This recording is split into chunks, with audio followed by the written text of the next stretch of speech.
بظاہر ایک حیران کن خبر ہے، وہ یہ کہ قریباً کوئی چھٹا ملک ہے جس کو اسرائیل نے پچھلے کچھ ہفتوں میں نشانہ بنا ڈالا ہے۔ اسرائیل نے قطر میں حماس رہنماؤں پر حملہ کر کے قطر کی خود مختاری کو چیلنج کر دیا ہے۔ حملے میں حماس رہنما خلیل الیاہ کی شہادت کی متضاد اطلاعات بھی سامنے آ رہی ہیں۔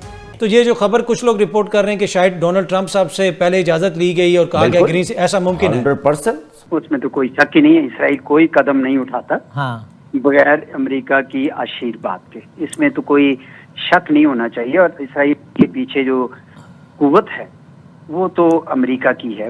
اب دیکھنا یہ ہے جو آپ نے نقطہ اٹھایا کہ یہ جو اٹیک ہے یہ ابھی تو اسرائیل نے کہہ دیا کہ ہم نے فضائی حملہ کیا ہے، یہاں پہ سینٹ کام بھی ہے، ذہن میں رکھیں۔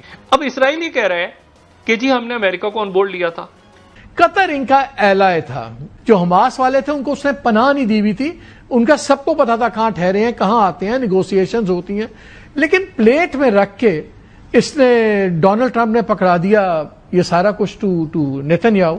وہ تو بالکل ہی پاگل ہو گیا، پہلے سیریا پہ بامبنگ کی ہے، اب ادھر کیا ہوا ہے۔ نیتن یاہو کے ساتھ ساتھ ٹرمپ بھی اتنا ہی بڑا مجرم ہے جس نے یہ انسانیت سوز جس کو کہتے ہیں نسل کشی کا جو عمل وہاں جاری رکھے ہوئے ہیں۔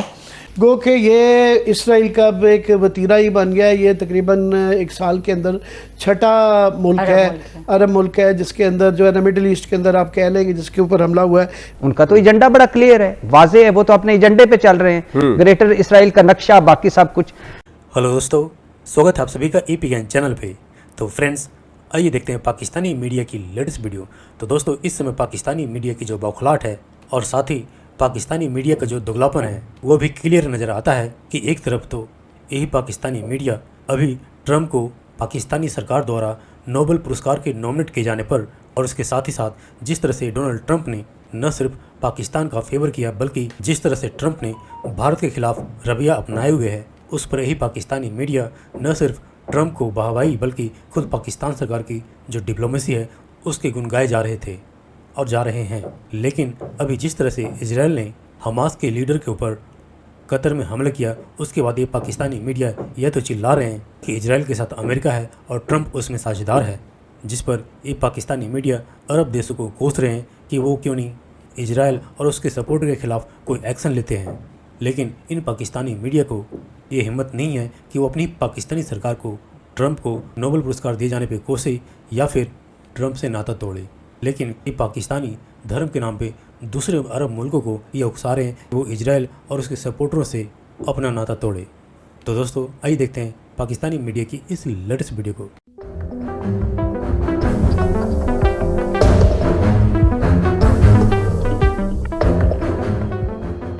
ایران اور فلسطین کے بعد اب اسرائیل نے قطر کے دارالحکومت دوحہ پر بھی حملے شروع کر دیے ہیں، اور ان حملوں میں مذاکرات کے لیے گئے حماس رہنماؤں کو نشانہ بنایا گیا ہے۔ ایک طرف تو اسرائیل غزہ میں مسلسل خون ریزی جاری رکھے ہوئے، دوسری طرف اب امریکی سرپرستی میں قطر میں بھی حملے شروع ہو چکے ہیں۔ کیا گریٹر اسرائیل کے منصوبے پر عملی طور پر کام شروع ہو چکا ہے اور اب تمام مسلم ممالک اس کی زد میں آئیں گے، اور کیا پاکستان اسرائیل کا اگلا ٹارگٹ ہوگا؟ اس پر سلیم بخاری صاحب سے گفتگو کریں گے۔ بخاری صاحب، ایران پر پہلے حملہ ہوا، فلسطین پر تو کافی عرصے سے جاری ہے، اور اب دوحہ کا رخ کر لیا گیا اسرائیلی فورسز کی جانب سے، کیا سمجھتے ہیں؟ اور پھر وہ اس بات کا اعتراف کر رہے ہیں کہ امریکہ نے مدد فراہم کی ہے۔ اس سچویشن کو آپ کس طرف جاتا دیکھ رہے ہیں؟ پہلی بات تو یہ ہے کہ میں ہمیشہ سے اس بات کا قائل رہا ہوں کہ یہ اسرائیل بذات خود کچھ بھی نہیں ہے، اس کی کوئی اوقات ہی نہیں ہے۔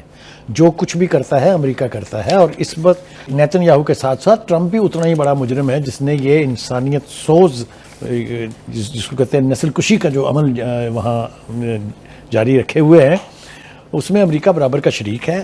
یہ جو عرب ممالک ہیں ان کی قسم پرسی پر مجھے ترس بھی آتا ہے، غصہ بھی آتا ہے، اس لیے کہ تمام تر وسائل ہونے کے باوجود، تمام تر ملٹری ایکوپمنٹ ہونے کے باوجود ان میں اتنی سخت نہیں ہے کہ امریکہ اسرائیل جیسی چھوٹی سی ریاست جو اتنی سی جس کی اوقات ہے ٹوٹل، اس کے خلاف کوئی اقدام کر سکیں۔ ایران نے حال ہی میں ثابت کیا، وہ پھر اس طرح کا جواب دیتے ہیں کہ مثال قائم کی ہوئی ہے، ابھی چند مہینے بھی نہیں ہوئے اس کو۔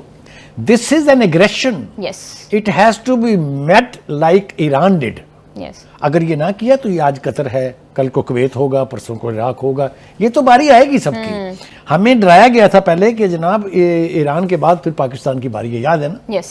لیکن جو سبق انہوں نے ایران کے ہاتھوں سیکھا ہے اور جو سبق ان کو ان کے پچھلوں نے بتایا ہے، ٹھیک ہے، وہ دوسری بات ہے کہ اسرائیل کا اب دیدہ اتنا کھل گیا ہے کہ 6 مہینے میں اس نے 6 ممالک کے